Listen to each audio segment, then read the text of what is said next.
vocês, amados. Peça ao Espírito Santo para falar ao teu coração através dessa mensagem, que ela fique gravada no teu coração, que ela faça diferença na hora das decisões, nos momentos de lutas que todos nós passamos. Pai bendito e santo, eu quero te agradecer por esse momento de culto, pelo privilégio que nós temos de estar na tua presença, oferecendo o nosso louvor, a nossa adoração, sabendo que do Senhor também recebemos a tua palavra e o poder que está nela. Eu oro para que cada coração esteja preparado para receber essa semente preciosa, e oro para que o Senhor me capacite a transmiti-la com graça, com unção do teu Espírito, em nome do Senhor Jesus Cristo, amém. Glória a Deus.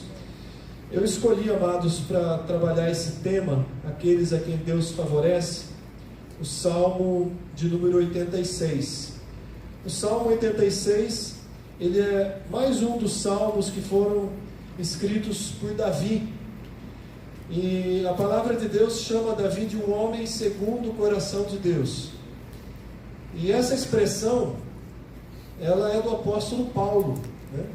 Lá no livro de Atos, capítulo 13, no versículo 22, Paulo está dando o seu testemunho lá em Antioquia, e ele cita o rei Davi. Ele diz ali: tendo tirado este, levantou-lhes o rei Davi, da qual também, dando testemunho, disse: achei Davi, filho de Jessé, homem segundo o meu coração, que fará toda a minha vontade. É óbvio que o apóstolo Paulo conhecia o livro de Samuel, onde diz que Deus havia revelado para Samuel que já havia escolhido outro, né? Mas lá não fala segundo o meu coração. Essa expressão foi Paulo quem disse, e que se tornou bastante comum no nosso meio, né? No meio cristão, né? Davi, homem segundo o coração de Deus, né? E é esse homem segundo o coração de Deus que escreveu o Salmo de número 86. Na minha Bíblia ele tem o título Súplica e Confiança. E ele é um dos meus salmos preferidos. Eu gosto muito de ler o Salmo 86 e refletir nessas palavras. Eu me identifico, né, com Davi nesse salmo. E nós vamos ver que ele é um salmo onde você vai ver no momento Davi pedindo, suplicando. No mesmo salmo, 2, 3 versículos depois, ele está exaltando, glorificando a Deus, né? E isso para nós é um exemplo, um testemunho de como nós podemos nos relacionar e orar a Deus. Então ele nos ensina a orar e a falar com Deus. Então abra comigo a sua Bíblia no Salmo 86, ou se você está aí com o celular, a versão que eu uso aqui é a Almeida Revista e Atualizada, né? E ela diz assim, acompanhe essa leitura como uma oração: inclina, Senhor, os ouvidos e me responde, pois eu estou aflito e necessitado. Preserva minha alma, pois eu sou piedoso. Tu, ó Deus meu, salva o teu servo que em ti confia. Compadece-te de mim, ó Senhor, pois a ti eu clamo continuamente. Alegra a alma do teu servo, porque a ti, Senhor, eu elevo a minha alma. Pois tu, Senhor, és bom e compassivo, abundante em benignidade para com todos os que te invocam. Escuta, Senhor, a minha oração, atende a voz das minhas súplicas. No dia da minha angústia clamo a ti, porque me respondes. Não há entre os deuses semelhante a ti, Senhor, e nada existe que se compare às tuas obras. Todas as nações que fizeste virão, prostrar-se-ão diante de ti, Senhor, e glorificarão o teu nome. Pois tu és grande e operas maravilhas, só tu és Deus. Ensina-me, Senhor, o teu caminho, e andarei na tua verdade. Dispõe-me o coração para só temer o teu nome. Dar-te-ei graça, Senhor, Deus meu, de todo o coração, e glorificarei para sempre o teu nome, pois grande é a tua misericórdia para comigo, e me livraste a alma do mais profundo poder da morte. Ó Deus, o soberbo se tem levantado contra mim, um bando de violentos atenta contra a minha vida. Eles não te consideram, mas tu, Senhor, és Deus compassivo, cheio de graça, paciente e grande em misericórdia e em verdade. Volta-te para mim, compadece-te de mim, concede a tua força ao teu servo e salva o filho da tua serva. Mostra-me um sinal do teu favor, para que o vejam e se envergonhem os que me aborrecem, pois tu, Senhor, me ajudas e me consolas. Amém? É maravilhoso, né? Nesse salmo, você vai notar, se a tua Bíblia é uma boa tradução, em algumas vezes que Davi está se referindo a Deus, aparece escrito Senhor, com todas as letras maiúsculas. E isso significa que ele estava usando a palavra hebraica Adonai, o Senhor Deus único todo-poderoso. E outras vezes aparece a palavra Senhor com a letra minúscula, que seria o mesmo Senhor que nós falamos, né? Se a gente traduzir e trazer para o nosso português. Mas Davi, ele tinha uma profunda reverência a Deus. Ele tinha um profundo zelo quando ele se dirigia a Deus. E quando nós refletimos nesse salmo, na maneira como Davi ora a Deus, o nosso propósito é tomar como exemplo esse relacionamento que Davi teve com Deus, essa comunhão íntima, de poder rasgar o coração e falar para Deus tudo o que ele está sentindo. Amados, isso é a mais simples e profunda forma de oração. Ah, pastor, eu não sei como orar. Rasga o seu coração na presença de Deus, fala o que está aqui dentro, abre e expressa em palavras, em voz audível. Essa é uma maneira tremenda de orar. Os salmos, eles nos ensinam a orar e a nos relacionarmos com Deus de uma maneira pai e filho, filho e pai, né? Aquela comunhão íntima, que é o que Deus deseja de cada um de nós. E quando nós olhamos para esse salmo de uma forma específica, vamos primeiro dar uma analisada quem foi Davi, né? E por que ele depois foi chamado de um homem segundo o coração de Deus, né? Imagino eu que Davi sofreu bastante rejeição na sua infância. E eu deduzo isso quando Deus chama Samuel e manda Samuel ir lá na casa de Jessé, ungir um dos filhos de Jessé. Ele não fala a princípio qual era. E quando Jessé, o pai, chama seus filhos, ele exclui o Davi. E imagine, né, o sentimento que havia no coração do pai em relação a esse filho. Ele não fez questão de chamar esse que era o mais jovem, o mais moço dos seus filhos, diante do grande profeta Samuel, que havia chegado na sua casa e pedido para que reunisse os seus filhos. Era um menino desprezado. Vai lá cuidar das ovelhas, vai lá ficar no pasto, né? E as coisas mais importantes, né, os seus irmãos vão fazer. Alguns historiadores, né, que estudaram a cultura judaica, eles diziam que Davi não era filho da mesma mãe, por isso ele era excluso, mas isso não está na Bíblia, é talvez uma teoria, algum entendimento em relação à cultura judaica, ao que já foi escrito no passado.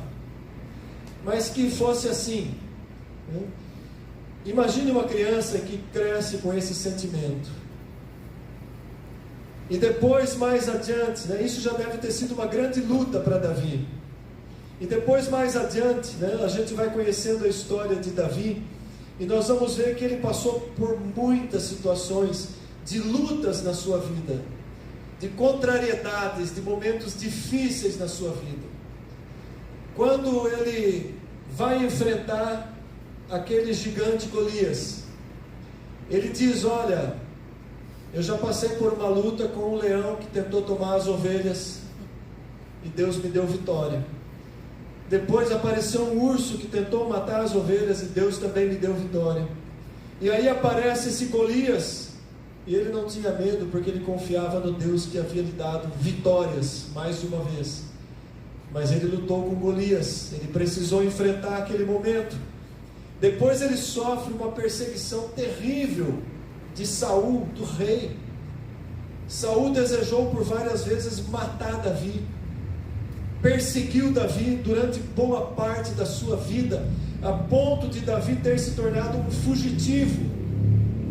E os anos foram se passando, e Davi sofreu outras batalhas, até que ele assume como rei. quando chega o momento em que Deus de fato coloca ele como rei. E ali então outras lutas surgiram. Durante muitos anos, os filisteus foram inimigos constantes do povo de Israel. E muitas batalhas Davi enfrentou contra os filisteus. E se você conhece com mais detalhes as histórias, você vai ver que Davi buscava direção de Deus. Esse fato dos filisteus me chama a atenção, porque ele vai para uma batalha e em dado momento Deus fala para ele reunir e atacar pela frente. E ele faz do jeito que Deus havia direcionado, e ele obtém uma grande vitória contra os filisteus. Passa um pouquinho de tempo, os filisteus se levantam novamente, se formam em batalha contra Israel. Qual seria a dedução básica de qualquer um de nós? Bom, Deus já me deu a estratégia para vencer e ir pela frente, vou fazer a mesma coisa. Mas Davi vai e ora e busca a direção de Deus, e Deus fala: dessa vez você vai atacar pela retaguarda. Então notem, amados, a comunhão que ele tinha com Deus e o direcionamento que ele recebia de Deus na sua vida. Isso para nós é um testemunho. Quando nós vemos essas histórias na Bíblia, nós precisamos entender não só como um fato histórico, mas como algo que Deus está fazendo ainda hoje. E quantas questões que nós temos colocado diante de Deus, quantas coisas nós estamos resolvendo sozinhos, sem buscar primeiro em oração o direcionamento de Deus.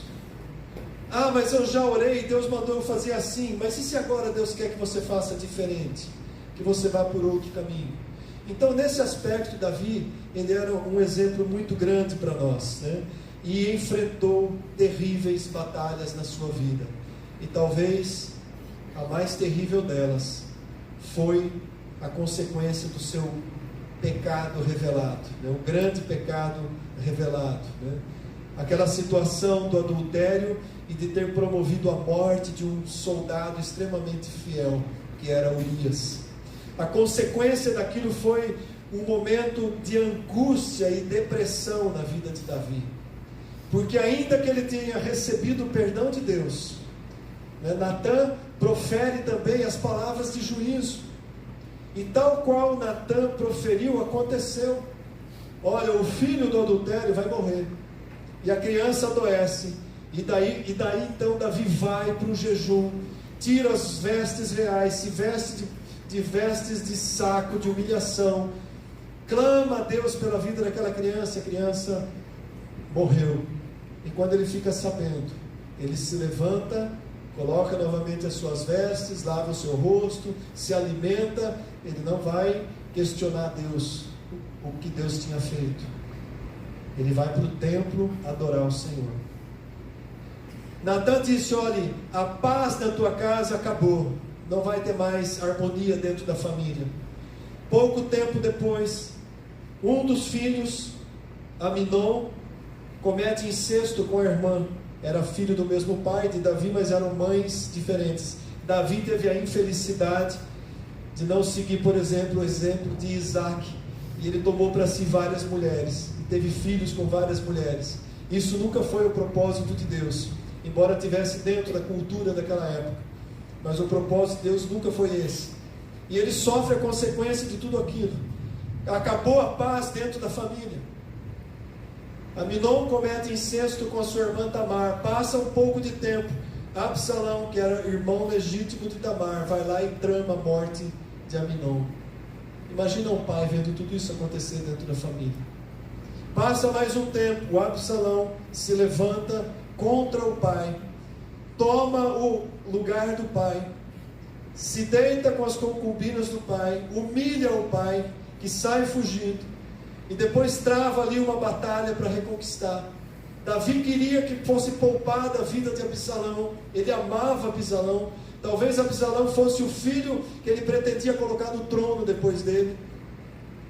E aí vai naquela batalha, Absalão fica preso entre as árvores, né? Estava lá com a sua mula fugindo, e ele se enrosca num galho de árvore, e o próprio general de Davi vai e mata Absalão. E você vai ver lá um lamento de Davi, quando ele sabe da morte desse filho. Imagina tudo isso.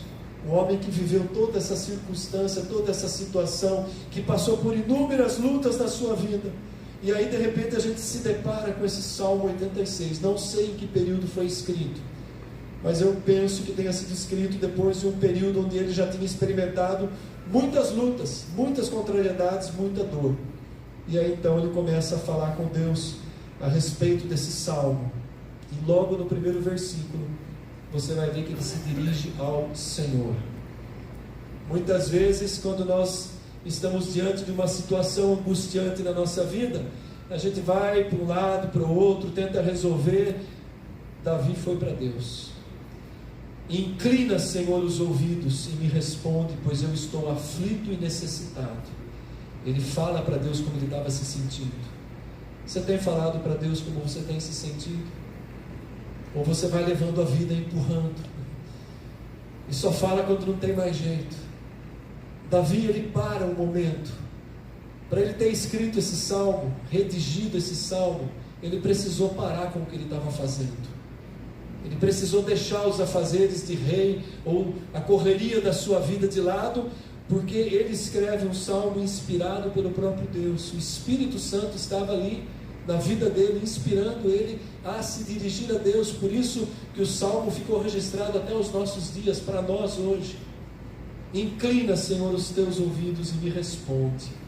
Eu posso orar assim a Deus, pedir para que Ele me responda, me dá uma resposta. Preserva a minha alma, porque eu me sinto angustiado. Em outras palavras, ele estava dizendo: preserva a minha sanidade mental. Às vezes a angústia é tanta que a pessoa faz coisas fora do raciocínio, da razão. O mês de setembro é chamado de mês, onde se combate o suicídio, Setembro Amarelo, E eu estava vendo algumas referências sobre isso. Houve uma época em que o Japão era o país onde mais se cometiam suicídios em relação à população, a quantidade, o percentual. Hoje, segundo aí as últimas estatísticas, é a Índia e a China, países onde você percebe claramente que não predomina o cristianismo. Eles não têm uma comunhão e não conhecem o Deus vivo. E são países onde mais se cometem suicídio. Depois você vai seguindo a lista, são países considerados do primeiro mundo, países da Europa, onde o nível de estudo é famoso. Finlândia, Inglaterra, Estados Unidos. Sabe quem que aparece na lista entre os 10 mais? O nosso país. Então, amados, é a doença da alma, é a enfermidade da alma. E Davi, ele clama: preserva a minha alma. Quantas vezes nós estamos com a nossa alma abalada e nós tomamos decisões precipitadas, fazemos coisas de improviso e nós sofremos consequência daquilo. E algumas pessoas que não têm aonde buscar o seu socorro se perdem completamente. Não é raro a gente conhecer casos de pessoas que cometeram suicídio, que tiraram a própria vida. Davi chegou perto disso, Ele diz: preserva a minha alma, Senhor. Eu confio em Ti. Tenha compaixão de mim, Senhor. Eu clamo continuamente ao Senhor. Ele estava num momento de angústia, E nós devemos dizer isso para Deus quando nós estamos numa situação que fugiu da nossa capacidade de resolver. Existem situações na nossa vida em que Deus nos concede capacidade racional para a gente lidar com elas, mas tem coisas que fogem. E quando fogem, não adianta fazer loucura. Tem que ir para Deus, clamar o socorro do Senhor. E é interessante que em meio a essa angústia de alma, Davi para e começa a adorar a Deus. Parece uma contradição, De repente ele está clamando a Deus: preserva minha alma, compadece-te de mim, me ajuda, me alegra. E de repente ele começa a exaltar a Deus: não há entre os deuses semelhante a ti, Senhor. Nada que se compare às tuas obras. As nações se prostrarão diante de ti. Ele estava profetizando o milênio, quando todas as nações vão se prostrar diante do Rei dos Reis. e Senhor dos senhores, que governará esse mundo com cetro de justiça. Vai acontecer isso. Ele diz: pois tu és grande, operas maravilhas. Sabe, amados, mesmo quando nós estamos passando momentos angustiantes, ou temos problemas difíceis na nossa vida, nós não podemos deixar de exaltar e glorificar a grandeza do nosso Deus. Adore o Senhor mesmo em meio às dores. Adore o Senhor mesmo em meio às provações. A gente se lembra lá de Paulo e Silas na prisão, né? Naquela situação terrível. Estavam nus, amarrados num tronco, tinham apanhado, porque estavam pregando a palavra de Deus, libertaram uma moça de um demônio, foram presos, espancados. Meia-noite eles resolvem adorar a Deus, da prisão, daquele jeito, amados. Adore a Deus. Nós precisamos aprender a adorar a Deus, mesmo quando nós passamos pelas provas difíceis da nossa vida. E esse salmo é um exemplo disso, porque Davi está ali, abatido, triste, mas ao mesmo tempo ele para e exalta a Deus. E o versículo 11 é um pedido maravilhoso de Davi.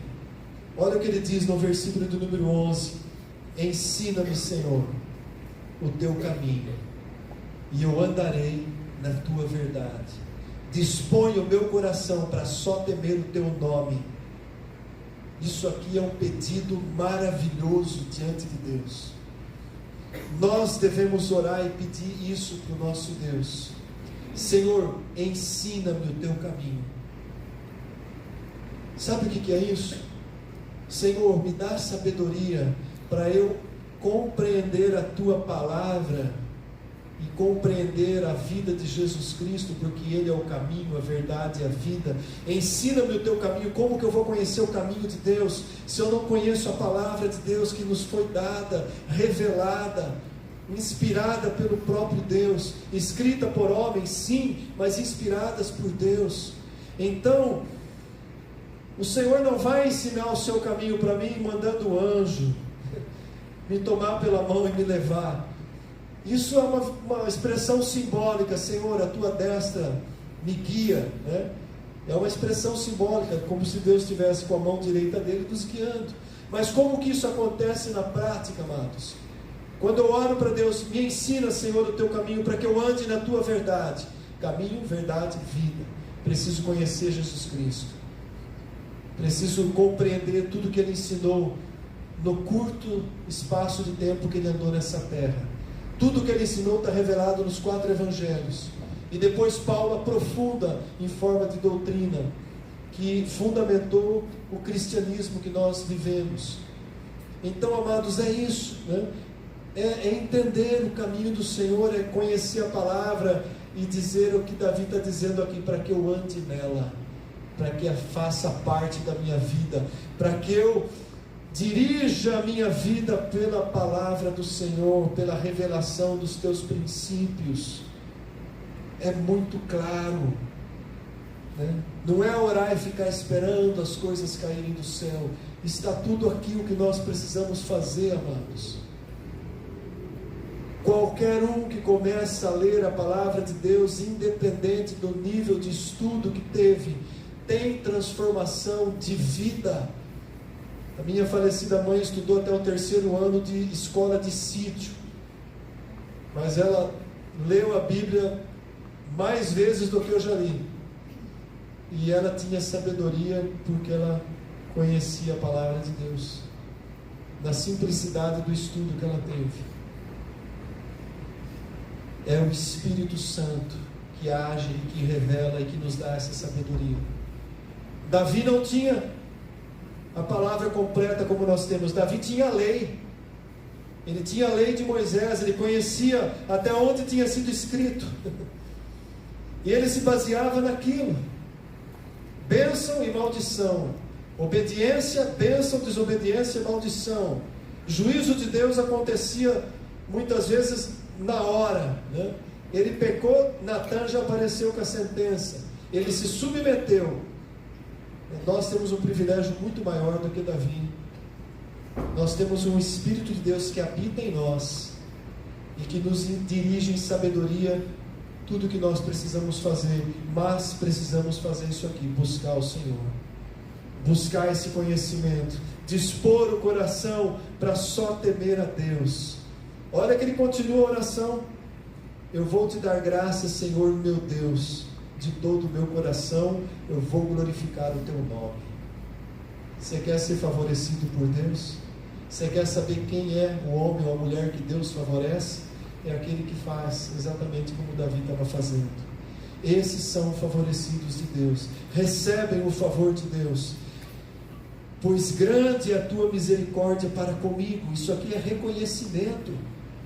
Senhor, eu reconheço que a tua misericórdia é muito grande sobre a minha vida. Eu não estaria aqui se não fosse a tua misericórdia.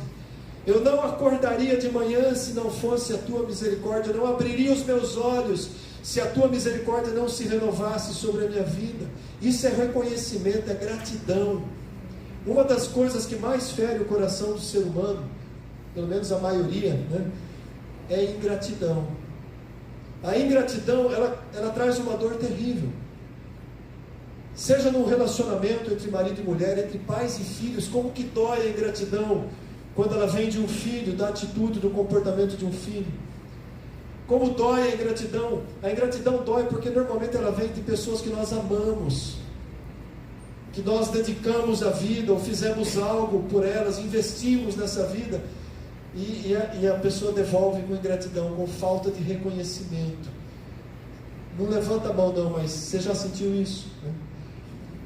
A falta de reconhecimento de alguém que você ama, que você dedicou, dói. É ferida que tem que ser curada.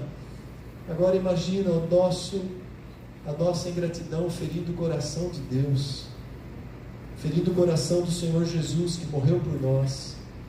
Davi, ele diz aqui: grande é a tua misericórdia para comigo. Ele está reconhecendo, amados, a gratidão de Deus, entregando a Deus ações de graças, reconhecendo que Deus é misericordioso, que Deus o livrou a alma do mais profundo poder da morte. Do mais profundo poder da morte. Em outro salmo, tem um salmo que Davi expressa uma profunda depressão. Ele começa a falar coisas assim, como se ele estivesse já na beira da morte, né? Não querendo mais nada dessa vida. Talvez ele tenha recordado desse momento, e ele diz para Deus: o Senhor me livrou a alma do mais profundo poder da morte. E aí ele fala o que estava acontecendo, né? Ele revela: olha, os inimigos se levantaram contra mim, Senhor, um bando de violentos, eles querem tirar a minha vida. Davi estava correndo risco de vida, perseguição, inimigos, buscando a sua morte. Graças a Deus, eu nem quero saber como deve ser isso, mas imagina alguém que é jurado de morte, como que essa pessoa vive, que paz que essa pessoa tem, né? Nós vimos aí essa semana um juiz renomado de São Paulo que foi assassinado. Descarregaram fuzis, tiros de fuzis, que era para não escapar com vida mesmo. Talvez vocês viram no Instagram, né, os carros sendo perseguidos, aquela cena de filme, né? Ele estava jurado de morte já fazia mais de 6 meses. Que paz que tem um homem desse, né? Davi, perseguido de morte, mas confiava no cuidado, na proteção de Deus. Ele diz: um bando de violentos atenta contra a minha vida, eles não te consideram, Senhor, mas tu, Senhor, és um Deus compassivo, cheio de graça, paciente, grande em misericórdia e em verdade. Senhor, olha para mim, olha como está a minha vida. O inimigo se levantou contra mim. O inimigo espiritual se levanta contra nós todos os dias. Satanás usa os seus demônios que influenciam pessoas contra a nossa vida, pessoas a quem não temem a Deus. Elas são instrumentos do diabo contra a vida dos filhos de Deus. Em qualquer lugar, no trânsito, no trabalho, pessoas que provocam briga, discussão, violência. Hoje a gente tem que ficar calado. Se de repente você dá uma buzinada porque alguém te fechou, é perigoso essa pessoa sacar uma arma e te matar. É o mundo que nós estamos vivendo, e Satanás usa essas pessoas contra os filhos de Deus. Por isso a gente não pode deixar a iniquidade do mundo entrar na nossa vida, no nosso coração. A gente precisa guardar e preservar o nosso coração. Sobretudo o que se deve guardar, guarda o teu coração, porque dele procede a tua vida. É Provérbios 4, 23, né? A gente o citou hoje pela manhã, na nossa aula na escola bíblica. Mas vejam só, amados, como desenrola as palavras de Davi, abrindo o coração, falando com Deus nesse salmo. E a situação de Davi era tão crítica que ele pede para Deus um sinal. E esse versículo é o centro da nossa mensagem. Mostra-me um sinal do teu favor, para que o vejam e se envergonhem os que me aborrecem, pois tu, Senhor, me ajudas e me consolas. Nós não podemos fazer disso uma doutrina, né? Pedir para Deus sinal toda hora, né? Existem alguns exemplos na Bíblia, né? Se a gente olhar lá em Juízes, né? Juízes, eu até anotei esse texto, agora fugiu, mas é lá Gideão, né? Juízes capítulo 6, do 36 ao 40.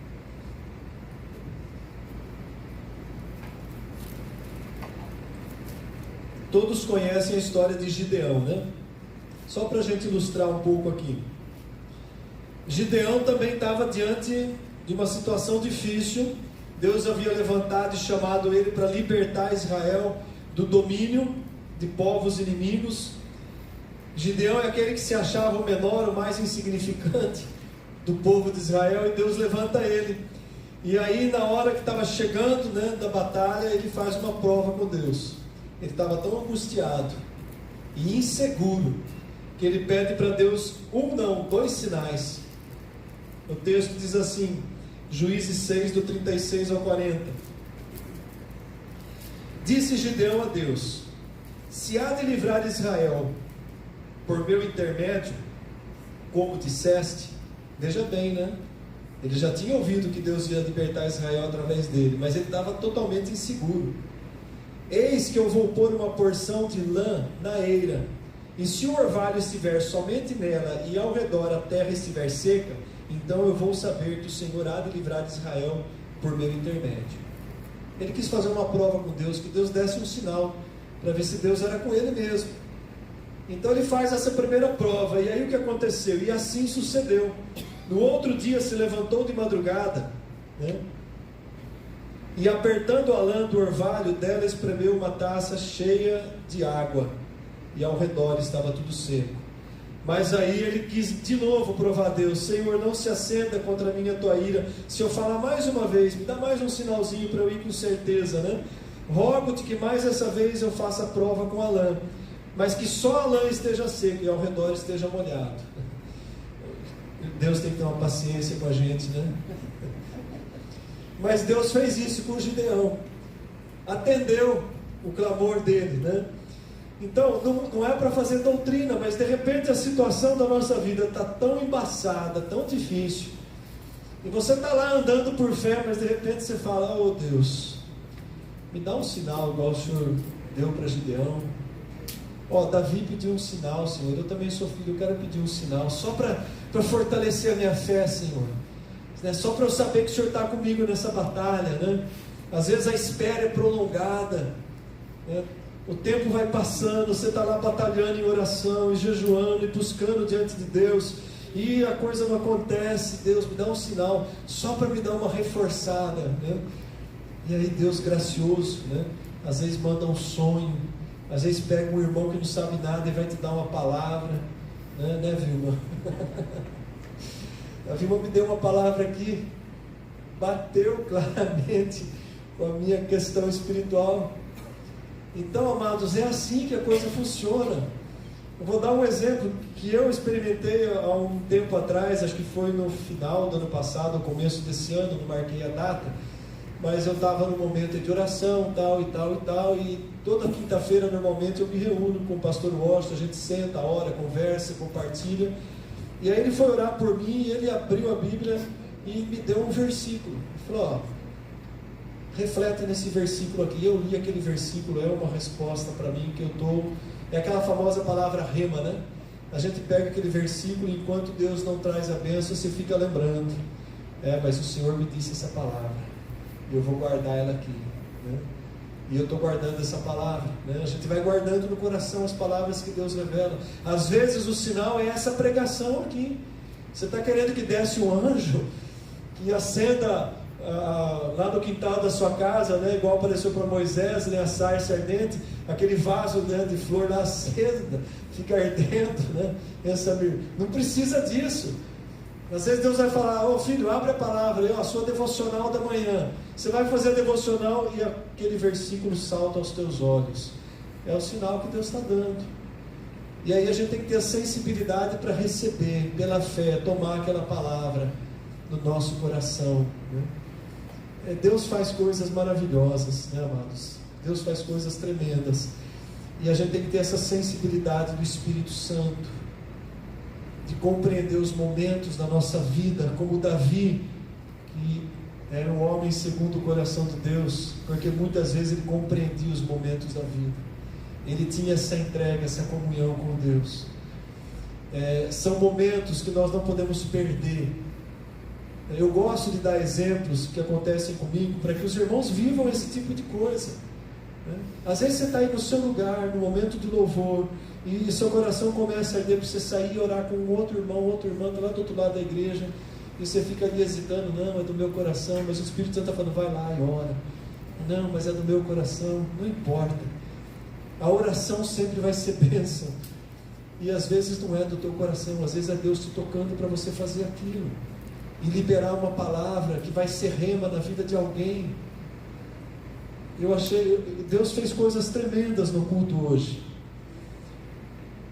No momento do louvor hoje, o ministério estava na unção hoje, né? Vocês sentiram?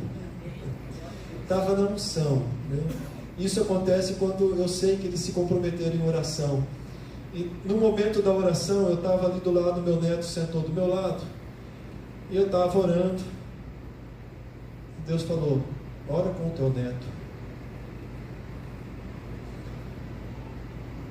E eu, em pensamento, falei: mas o que o Senhor quer que eu ore?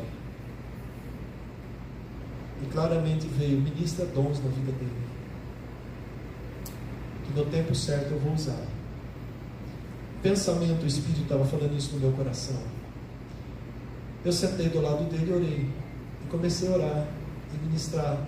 Não sei se ele ouviu, se ele guardou. Terminei de orar, e continuei sentado. Ele me vira e põe a mão na minha cabeça e começou a orar por mim. Como Deus usa crianças. De repente eu senti uma gota de lágrima caindo na minha mão. Era ele chorando, e o que ele orou eu ouvi, bem baixinho. Eu falei: Deus, obrigado, que o Senhor está usando uma criança, meu neto, para me dar uma palavra de renovo. Então, é essa sensibilidade que nós precisamos desenvolver, amados, porque Deus quer fazer isso com todos nós. Ninguém é diferente, ninguém é mais. Mas à medida que a gente começa a buscar em Deus, a ter esse tempo de qualidade, a orar na sua casa, a adorar a Deus em alguns momentos, você começa a afinar, a estreitar a sua comunhão com Deus. Deus vai fazer essas coisas simples. Ele quer estreitar a nossa comunhão com Deus. Eu salvei algumas fotos da nossa conferência de sábado e mandei ela para alguns pastores amigos meus. A Célia chorou de ver as nossas crianças orando umas pelas outras. E não tem oração mais pura de uma criança, porque a criança não está com interesse nenhum. Ela não tem o porquê ela demonstrar interesse. Ela está indo porque Deus está tocando o coração. E ora. Amados, nós precisamos entrar nesse nível mais alto de comunhão com Deus, de estreitar essa afinidade com Deus. Davi era um homem segundo o coração de Deus. Eu também quero ser. Eu também quero ser. A quem é aqueles que Deus favorece? Aqueles que querem ser segundo o coração de Deus, que eu estou arrepiado, que querem ter mudança de vida, que querem transformação do Espírito Santo, Nós nunca vamos sair disso se nós não buscarmos essa transformação do Espírito Santo na nossa vida. Hoje pela manhã eu parei depois da nossa aula, comecei a conversar com o presbítero André, com o presbítero Davi, com o Vlad, e a gente estava falando sobre a igreja e tal, e eu falei, gente, nós precisamos começar a levar a nossa igreja a discipular pessoas, porque faz 19 anos que nós estamos mantendo 150 membros, 160 no hall de membros, e a gente não consegue alavancar. Sabe qual que é um sonho do meu coração? Culto de manhã e culto à noite no domingo. Ministração para as crianças que vêm de manhã e as que vêm à noite. Para os jovens. Crescimento. E nós precisamos, sabe do quê? De mais 100 pessoas. Se cada um de nós, nos próximos 6 meses, estivermos orando pela conversão de alguém do nosso círculo de relacionamentos, alguém que não é membro de outra igreja, se você começar a orar por essa pessoa com amor e compaixão e pedir a Deus, sabe como eu oro pela conversão de alguém? A gente tem que orar em cima de princípios da palavra. A palavra de Deus diz lá, acho que é 2 Coríntios 4:4, mas eu não tenho certeza, depois eu confirmo, mas diz assim: o príncipe ou o Deus desse século cegou o entendimento dos incrédulos para que não resplandeça sobre eles a luz de Deus. Senhor, em cima dessa palavra eu oro para que o Senhor liberte da cegueira essa pessoa a quem eu estou intercedendo, que resplandeça nela a luz de Jesus Cristo, para que ela possa crer, deixar de ser incrédulo e possa crer. Você está orando a palavra de Deus. A palavra diz: é o Espírito Santo que nos convence do pecado, da justiça e do juízo. Espírito Santo de Deus, eu clamo e intercedo pela vida dessa pessoa, para que o Senhor leve ela, para que o Senhor convença ela do pecado que está na vida dela, do juízo que vai vir na vida dela se ela não se converter, e da tua justiça que pode salvá-la, ser justificada. Você está orando a palavra, não tem como Deus falar não, tem o tempo dele para cumprir. Senhor, cura a nascente e as saídas de vida do coração desse irmão, dessa pessoa. Então você pega esses princípios e você ora em cima desses princípios. É isso que vai fazer a transformação, amados, e que pode alcançar uma vida. E muitos outros textos e versículos, né? A gente aprende a orar a palavra quando a gente aprende a palavra de Deus, quando a gente entende o que era o coração de um homem, conforme a vontade de Deus. Só para a gente dar mais alguns exemplos, né? Eu quero ser esse que Deus favorece. Eu quero estar entre esses favorecidos de Deus. Você quer também? Como Davi, amém? Como José no Egito. José foi um homem favorecido por Deus em todo o tempo. Quando ele é sequestrado pelos irmãos e vendido como escravo, Deus favoreceu ele, protegendo ele da fúria dos irmãos, porque eles queriam matar o irmão. Deus favoreceu José. Quando ele é vendido como escravo, Gênesis 39, eu estava vendo esse texto ontem. Em Gênesis 39 ele é vendido para Potifar. Aquela caravana de midianistas vende ele para Potifar. Ele vai parar na casa de Potifar. 3 vezes no capítulo 39 diz: e o Senhor era com José, favorecido de Deus. Na casa de Potifar ele foi favorecido de Deus e se tornou um homem próspero. Depois acontece toda aquela trama com a mulher de Potifar, ele vai parar na cadeia. E na cadeia ele é favorecido por Deus, não importa o lugar onde está, nem o tempo. Na cadeia aparece no versículo 21: e o Senhor, porém, era com José, ele foi benigno e lhe deu o favorecimento do carcereiro. No versículo 23: porquanto o Senhor era com ele em tudo o que ele fazia e prosperava. Alguém que tinha um coração também segundo o coração de Deus. Deus favoreceu protegendo dos irmãos, favoreceu quando foi vendido para Potifar, favoreceu quando foi mandado para a prisão, e favoreceu quando foi colocado como governador de todo o Egito. chegou o dia. Sabe quanto tempo deve ter levado? O texto só diz que com 30 anos ele foi colocado como governador do Egito. Não se tem uma data exata de quando ele foi vendido como escravo. Estima-se que deve ter sido entre os 13 e os 17 anos. Olha quanto tempo levou de espera para que a bênção de Deus se concretizasse na vida de José. Sabe como Davi orava quando ele tinha que esperar alguma coisa em Deus? Salmo 40, versículo 1. Esperei confiantemente pelo Senhor. Ele se inclinou para mim e me ouviu quando clamei por socorro. Esperar com confiança. Esperar confiantemente no Senhor é esperar com confiança. Sabe como Davi pedia para Deus? Quando ele expunha o seu coração para Deus, o Salmo 139, os 2 últimos versículos. Sonda-me, ó Deus, e conhece o meu coração. Vê se há em mim algum caminho mau, algum pensamento mau, e me guia pelo caminho reto, pelo caminho eterno. Olha que oração tremenda para fazer para Deus, né? A gente tem coragem de dizer: Senhor, pode me sondar, prova o meu coração, prova os meus pensamentos e me esclarece o que está errado na minha vida, para que eu endireite, para que eu ande no teu caminho, né? O Salmo de número 37, versículo 4.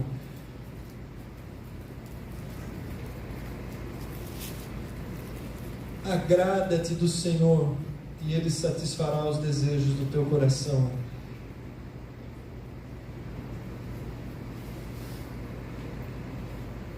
Tem muita Bíblia de crente que tem esse salmo gravado, né? Marcado com caneta fosforescente, esse versículo, porque é legal, né? Oh, Deus vai satisfazer os desejos do meu coração. É só me agradar de Deus. Mas sabe o que é agradar-se do Senhor? É estar satisfeito com tudo que Deus está fazendo na sua vida. É você ter prazer em adorá-lo, ter prazer em separar um tempo e vir para um culto, ter prazer em fechar a porta do seu quarto e ficar em oração na presença dele. Quando você se agrada de Deus assim, Ele vai satisfazer os desejos justos do teu coração. Não vai pedir carro novo, chácara e outras coisas.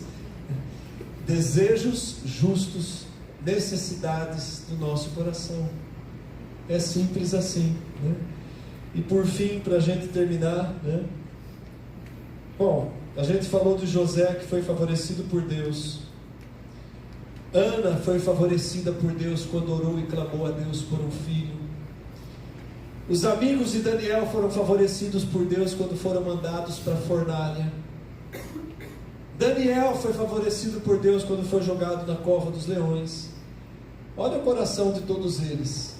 Olha como eles se relacionavam com Deus. Olha como eles oravam a Deus.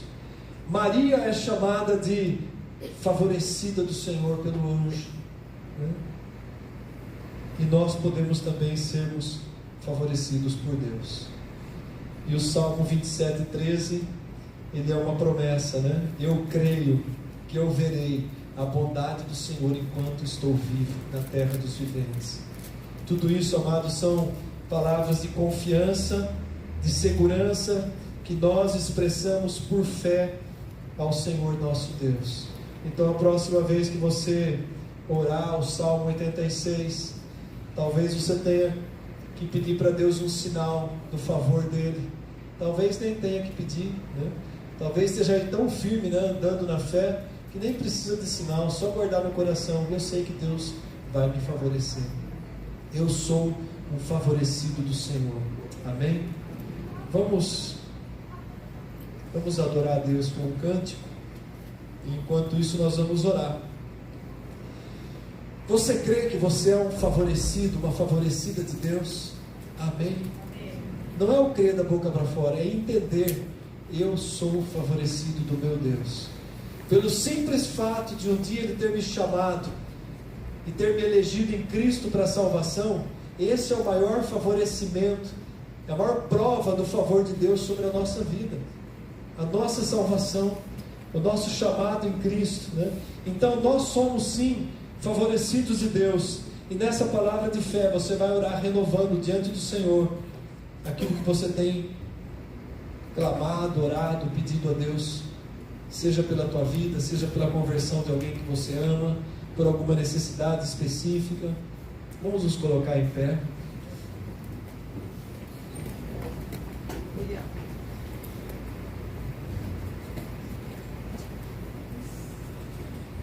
Quando nós oramos pelas nossas famílias, né, eu gosto de usar uma expressão que está na Bíblia que diz: famílias benditas no Senhor, famílias favorecidas no Senhor, vidas favorecidas por Deus. Nós somos esses que são favorecidos por Deus.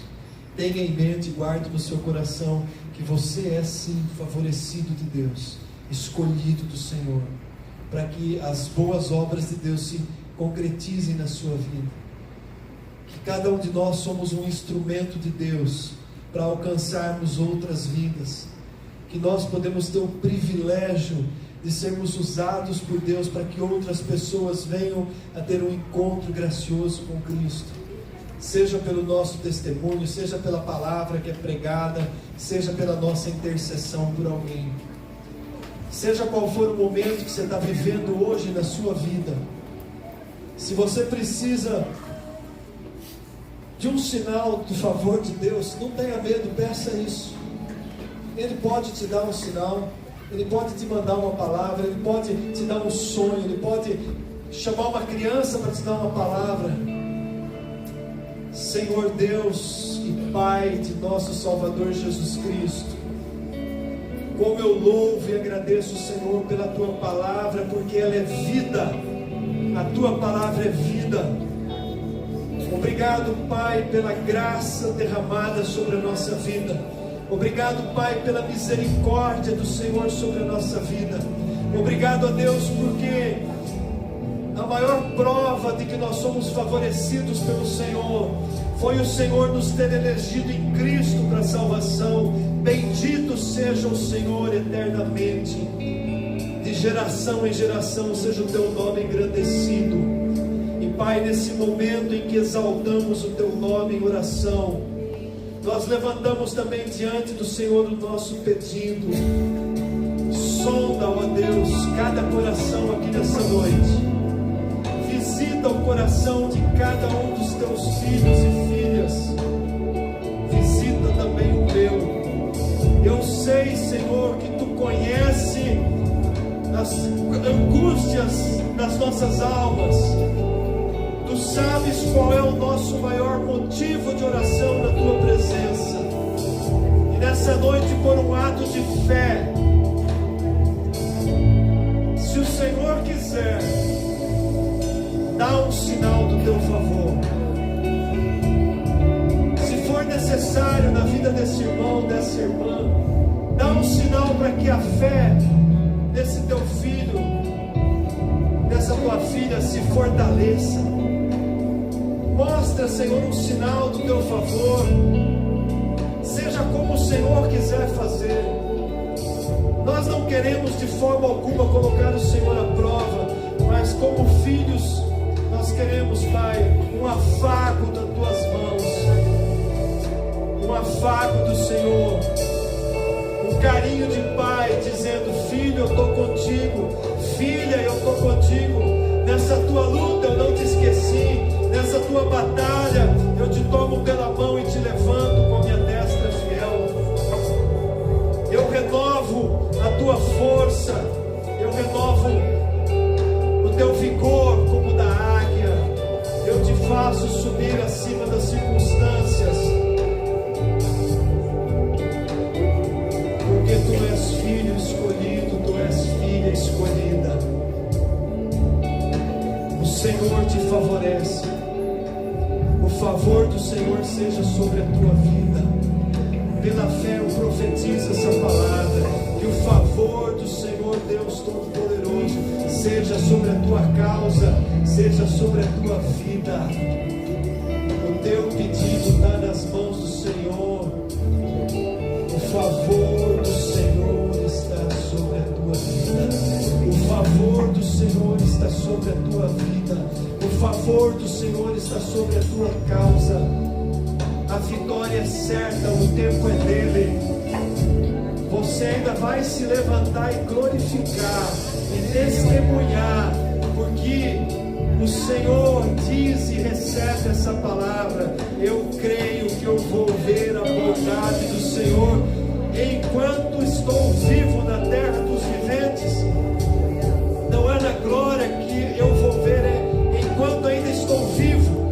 Eu verei o poder da tua mão sobre essa causa, em nome de Jesus Cristo. Creia e receba.